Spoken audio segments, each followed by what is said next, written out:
Okay, so I've bled the brakes. They're still a bit spongy, but they work. Just not much feel in the lever or the brake pedal, so I'm gonna have to get a bleeding kit, something to bleed them a bit better. Also change the air filter in here, and taking it for a quick spin just to an area near my house where it's sort of undeveloped. Can't really go fast there, probably third gear max, but not fast. But bit of a shakedown run. It's riding around circles in the yard, and holy crap, goes really well. So better than I thought. Now to pack it in my car and probably take it for a better run somewhere where there's more open space. Yeah, it goes way better than I ever thought it would go. So I'll put some footage in of that.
So you can see I was not really going fast. It was more just to make sure everything worked and ran clean, so it seems to run really well.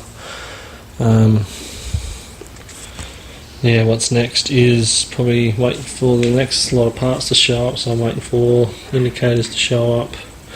And I did order a new switch block, so that should be here in a couple of days. And then I've got to wire up the brake light and the indicators at the back. I still need to order the relay for the indicators, which sits behind here, because I'll be using LED indicators. Order some cheap mirrors, and then I think that's about it for Rego. So, good to have it road legal, just more places to ride it.